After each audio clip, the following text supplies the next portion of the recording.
यशोदा को लाडो सो, मैया यशोदा को लाडो सो, मैया यशोदा को लाडो सो, मैया यशोदा को लाडो सो। तेरो लाला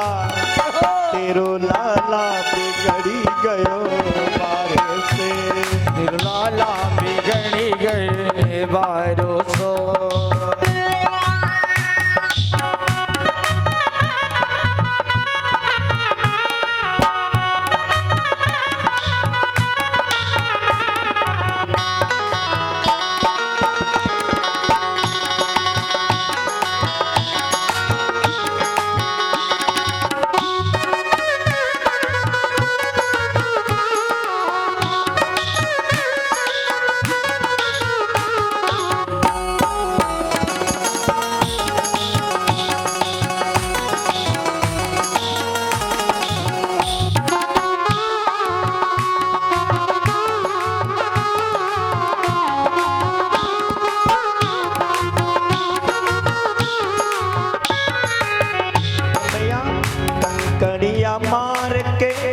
कंकड़ी मार के मटकी फोड़े, कंकड़ी मार के मटकी फोड़े, कंकड़ी मार के मटकी फोड़े, कंकड़ी मार के मटकी फोड़े।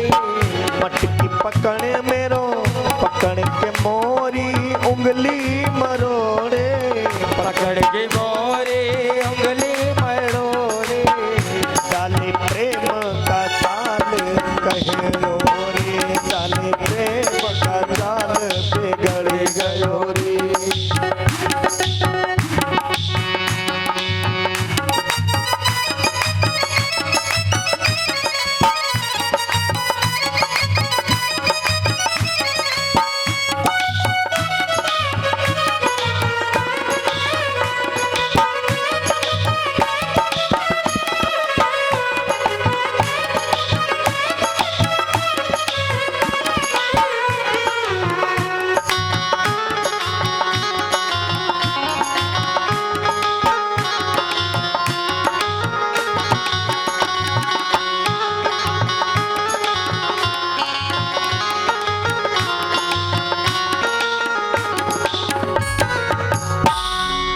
से बोलो कृष्ण कन्हैया लाल की जय हो। गोपियाँ पुनः आई मैया से शिकायत करती, मैया कन्हैया को समझाता, लाला अब तो तू इतना बड़ा हो गया है, अब तो कम से कम इतनी शैतानी ना कर। मेरे ठाकुर जी कहते, मैया ये गोपियाँ इतनी नटखटे, ये मुझे खुद परेशान करती हैं। गोपियों का प्रेम कन्हैया के प्रति बड़ा अटूट है।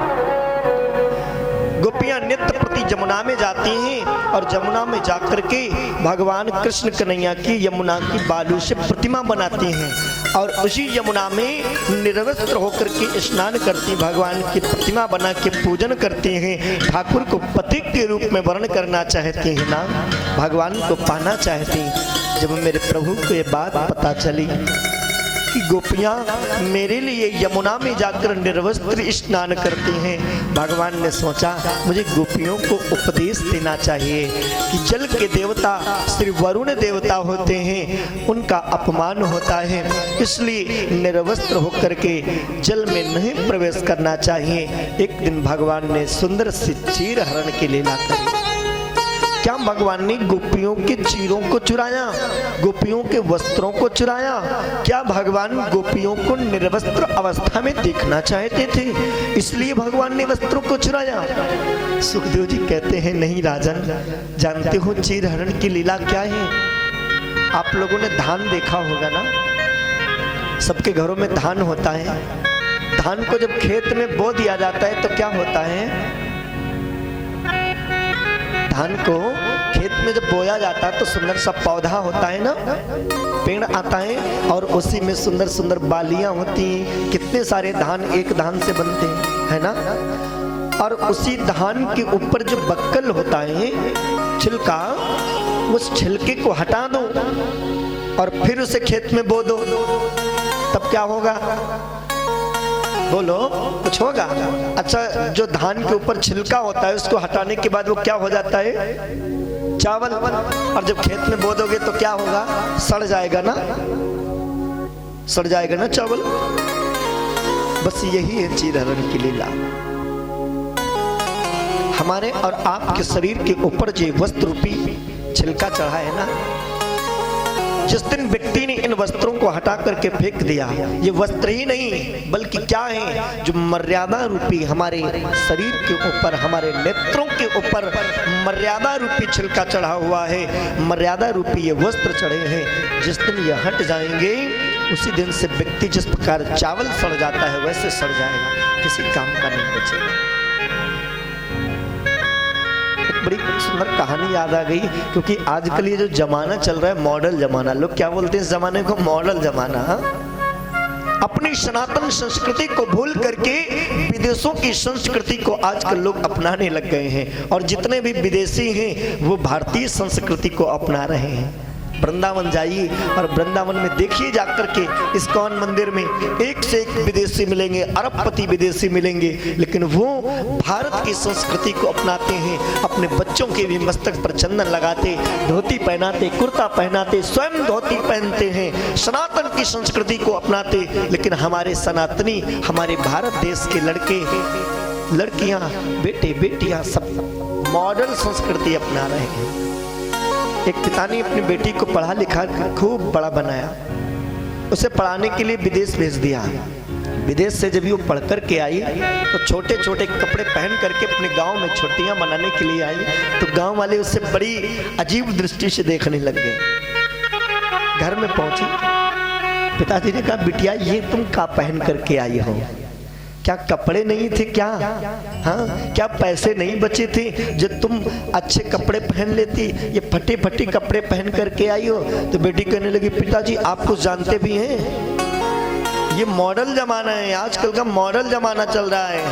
हाँ?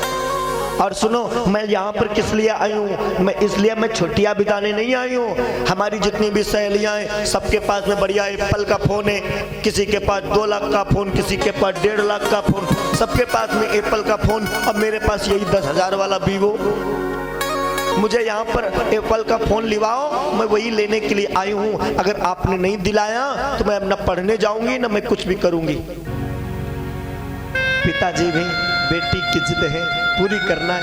1 बीघे जमीन थी, 10 बिस्वा जमीन बेच दी, बेच करके अपनी बेटी के लिए 2 लाख रुपए का एप्पल का बढ़िया फोन दिलवाया। बेटी फोन लिया, बड़ी प्रसन्न हो गई, अरे मेरे पिताजी बड़े अच्छे हैं, बड़ी तारीफें लुटाने लगी।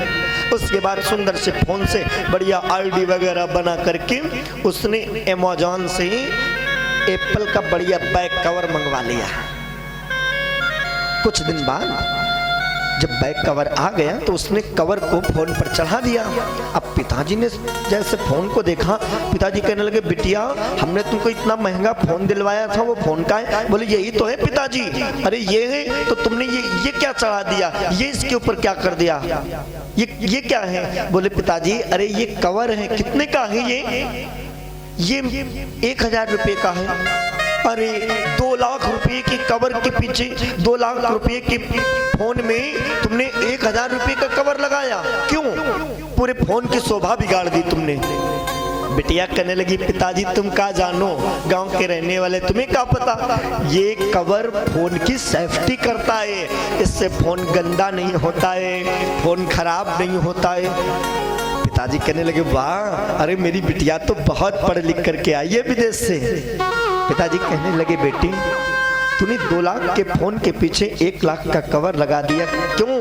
क्योंकि वो खराब ना हो, वो गंदा ना हो। तू जानती है कि ये शरीर जो है ये कितनी कीमत का है? कितनी कीमत का है जानते हो? कोई इस शरीर की कीमत का अंदाजा नहीं लगा सकता है।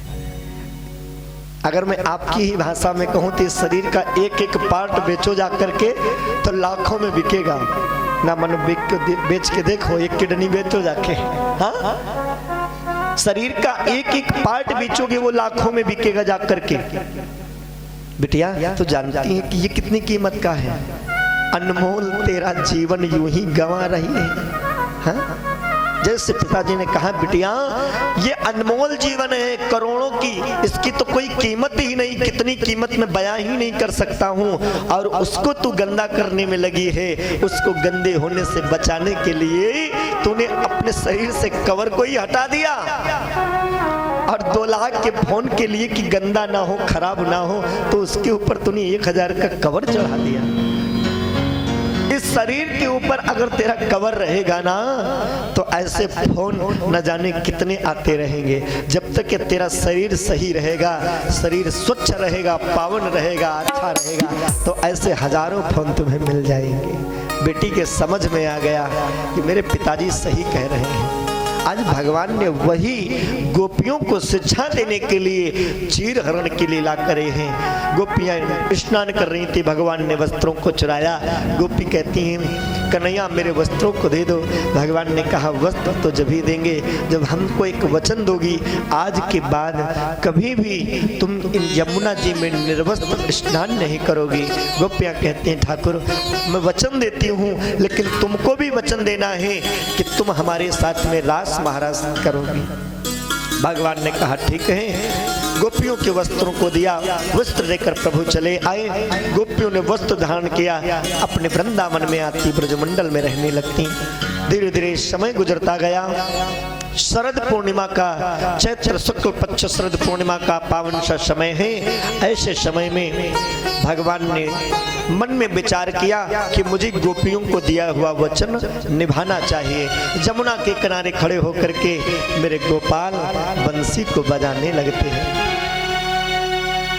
बंसी बाजी श्याम की, मोहे तीनों लोग,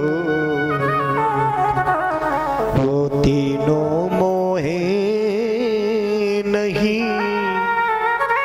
बसे कवन से लोग। मेरे ठाकुर जी ने अपनी प्यारी सी बंसी को बजाया, और जैसे ही बांसुरी बजी तो भगवान की बांसुरी को सुनकर सारी ब्रजमंडल की गोपी ग्वाल बाल सब मोहित हो गए। ठाकुर जी कहते हैं कि जो भी गोपी जो काम कर रही होती है, वो उस काम को छोड़ देती है और दौड़ पड़ती है अपने कन्हैया के पास में। ये आवाज कहाँ से आ रही, ये कहाँ कन्हैया बांसुरी को बजा रहा है, दौड़ पड़ती है वहां।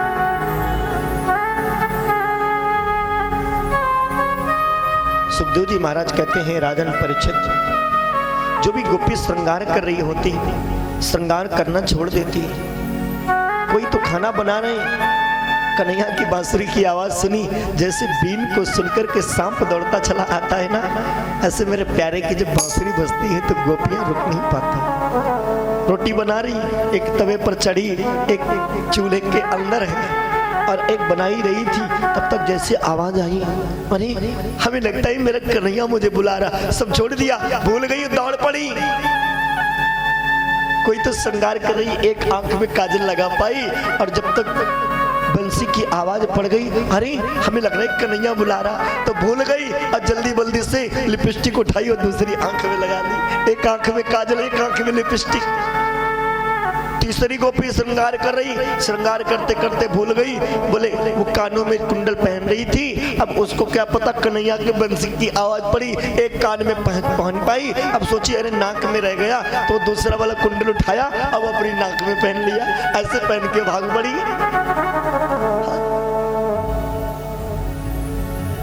किसी ने कान के कुंडल को पहना नाकन में, किसी ने आंखों के सुरमा लगाया ओठन में,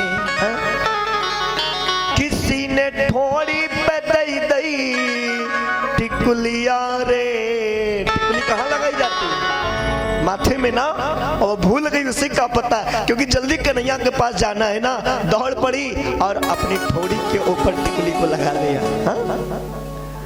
ऐसा अद्भुत श्रृंगार किया, और श्रृंगार करके कन्हैया के पास पहुंची। कन्हैया ने जैसे ही देखा गोपियों को, गोपियां तुम अपने पति को छोड़ करके इतनी अर्धरात्रि में यहाँ कैसे? गोपियां कहती हैं, प्रभु आपने ही तो मुझे बुलाया। भगवान कहते मैंने कब बुलाया? तो गोपी गाने लगी और कहती है घनश्याम तेरी बंसी पागल कर जाती है। घनश्याम तेरी बंसी पागल कर जाती है। घनश्याम तेरी बंसी पागल कर जाती है। घनश्याम तेरी बंसी पागल कर जाती है। मुस्कान तेरी मोहन मुस्कान तेरी मोहन घायल कर जाती है। मुस्कान तेरी मोहन घायल कर जाती है।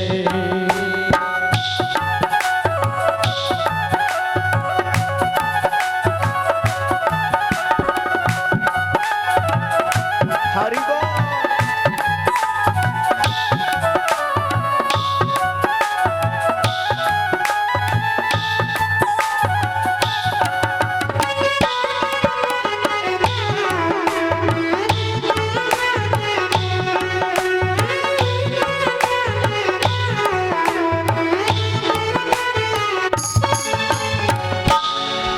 जो गोरे होते तो जाने क्या कर जाते। तुम गोरे होते तो जाने क्या कर जाते। कन्हैया तुम गोरे होते तो जाने क्या कर जाते। तुम गोरे होते तो जाने क्या कर जाते। अब काले रंग पर ही दुनिया मर जाती है। जब काले रंग पर ही दुनिया मर जाती है। जय हो श्री रानी।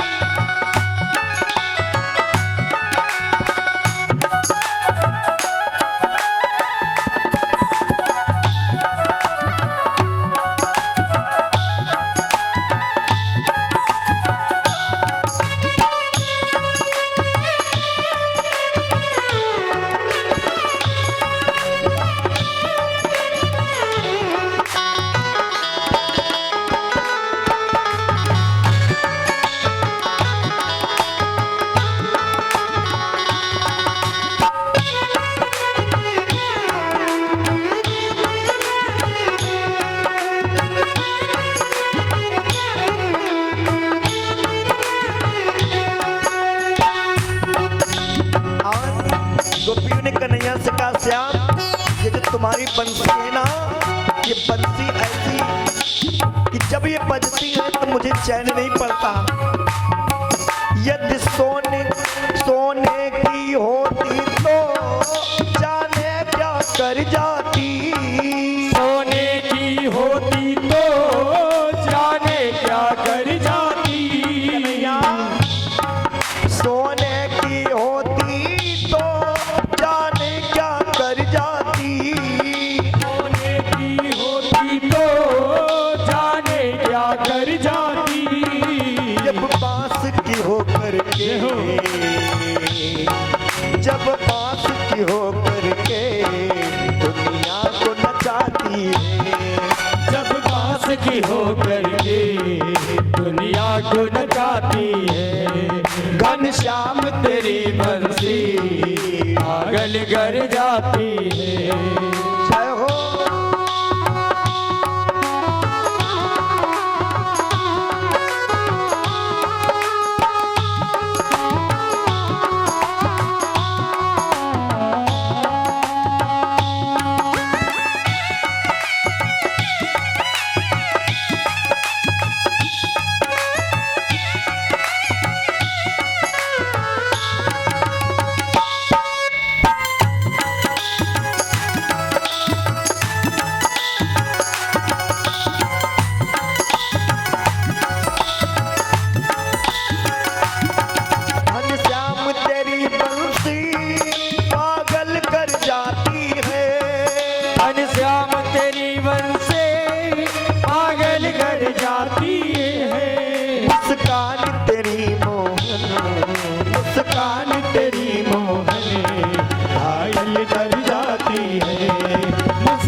जान तेरी मोहर घायल कर जाती है। बोली कन्हैया लाल की। गोपियां कहने लगी कन्हैया कि तेरी बंसी जो है ना मुझे एक पल रहने ही नहीं देती, क्या करूं। भगवान कहने लगे अच्छा चल ठीक, अगर तुम सब यहाँ आ ही गए हो तो ये बताओ आखिर क्यों आई हो। तुम्हारे पतियों ने कुछ नहीं कहा, तुम्हारे पति ने नहीं रोका। तो गोपियां कहने लगी कन्हैया रोका तो बहुत, लेकिन मैं ही नहीं रुकी। क्यों? क्योंकि मैं नकली पतियों के चक्कर में कम पड़ती हूँ। जब मुझे असली वाला पति बुला रहा है तो नकली पति के चक्कर में पड़ने से क्या फायदा। बोले ऐसा क्यों? एक देवी जी कथा सुनने आई, पंडित जी से कहने लगी पंडित जी मान लो हमारे पति जी विदेश रहते हैं, कभी कभी करवा चौथ भी विदेश में हो जाता और हम यहाँ रहते, तो अगर जैसे हमारे पति ना हो, उनको ना देख पाए तो कैसे भी पूजा करें। तो पंडित जी कहने लगे कि अगर पति नहीं है तो उनकी फोटो रख कर के पूजा कर लो, उसको देख लो। बोले ठीक। अब कहीं मान लो पंडित जी हम पूजा कर रहे फोटो की और तब तक पति जी आ जाएं और गेट खटखटाने लगे, हाँ तब हमें क्या करना चाहिए? पूजा छोड़ देनी चाहिए या कुंडी को खोलना चाहिए? अब बताओ आप लोग क्या करना चाहिए? पंडितों जी चक्कर में पड़ गए, कुंडी खोल दे या पूजा कर। अगर पूजा छोड़ दे रहे तो भाई भगवान भी रुष्ट हो जाएंगे, पूजा भी नहीं छोड़ी जाती है, तो बताओ करना क्या चाहिए? फोटो की पहले पूजा कर लें, बाद में पति देव का खोलें, चाहे वह जब तक ठंडे में ठंडा आ जाए, या पहले दौड़ के जाओ कुंडी खोलो जाए कि पूजा बाद में करो। क्या करना चाहिए बताओ? हाँ अब पंडितों जी चक्कर में पड़े, पंडित जी सोच रहे क्या बताओ मैं, हैं और क्या। देखो भगवान ने कहा गोपियों जब तुम्हारा असली पति आ गया है तो नकली फोटो रखने से क्या फायदा। दौड़ करके जाओ, कुंडी को खोलो और उनके चरणों को छुओ, उनका आशीर्वाद लो, उनकी पूजा करो। फोटो रखने से क्या फायदा। तो गोपियां कहने लगी कन्हैया जब ऐसा तू कह रहा है तो सुन, ये तो सांसारिक पति हैं, आज मुझे सुंदर देख करके मुझे वर्ण कर लेते हैं, और यदि कहीं भगवान ना करे मेरे शरीर को कुछ हो जाए, पैर टूट जाए, शरीर जल जाए, तो वो पति मुझसे प्रेम करना बंद कर देते, पल भर में मुझे छोड़ देते हैं। क्यों? क्योंकि जो सांसारिक पति हैं ये किससे प्रेम करते हैं? धन दौलत से, सौंदर्यता से। कोई भी किसी का जब तक स्वार्थ नहीं होता तब तक कोई किसी को नहीं चाहता। ना मानो देख लेना, बहुत सारे ऐसे आपने देखे होंगे, 100 में से 1 ही 2 ऐसा हो, शादी हुई, बड़ा सुंदर सुंदर सब कुछ हुआ, लेकिन कहीं भी दैववश ऐसी घटना घटित हो जाए तो कोई भी किसी को प्रेम नहीं करता है। गोपियां कहने लगी कन्हैया ये तो सांसारिक पति कब छोड़ दें, कब नाता तोड़ दें, और मुझे तो आज ऐसा पति मिला है जो एक बार जब पकड़ लेता है तो कभी जीवन में छोड़ता ही नहीं। वो कौन सा पति? जगत पति है। ठाकुर तुम तो सारे संसार के पति हो, इसलिए जब मेरा असली पति बुला रहा है तो नकली पति की पूजा करने की जरूरत नहीं। मैंने ठुकरा दिया सबको तुम्हारे लिए। आज मेरी ये इच्छा पूरी करो। शरद पूर्णिमा का समय, आज के दिन मेरा मन हो रहा है कि तुम हम सबके साथ महाराज करो। भगवान ने कहा ठीक है गोपियों, आज मैं तुम्हारे साथ महाराज करूंगा। महाराज की तैयारी प्रारंभ करी जाएगी। महाराज की तैयारियां प्रारंभ होने लगी। जिसको भी पता चला अर्धरात्रि का समय है, रात्रि के समय में महाराज की तैयारियां हो रही हैं। सभी राज महाराज देखने के लिए आ रहे हैं। ललिता मेन गेट पर बैठी है, सबका नाम पता लिख करके एंट्री कर रही है। रात के समय मैया पार्वती भी तैयार हो गई, सुंदर सा श्रृंगार किया और श्रृंगार करके मैया भी चलने लगी महाराज देखने। बाबा बोले ए देवी जी इतनी रात में अब भी श्रृंगार करके कहाँ जा रही हो? मैया बोली मैं तो महाराज देखने जा रही हूँ। बाबा सोचे रासलीला तो बहुत देखी, लेकिन ये महाराज लीला कौन सी बला है? रास लीला तो बहुत देखी, लेकिन महारास लीला, बोले देवी हम भी चलेंगे। मैया कहने लगी बाबा वहां पर पुरुषों का जाना मना है, वहां केवल स्त्रियां ही जा सकती हैं। बाबा कहने लगे देखो देवी आज तो तुम्हें मानना पड़ेगा, चाहे हमें स्त्री बनाओ चाहे कुछ भी बनाओ, लेकिन तुम्हें हमें लेकर के जाना पड़ेगा। एक दिना भोले भंडारी बन के ब्रज की नारी वृंदावन आ गए हैं, वृंदावन आ गए हैं। एक दिन भोले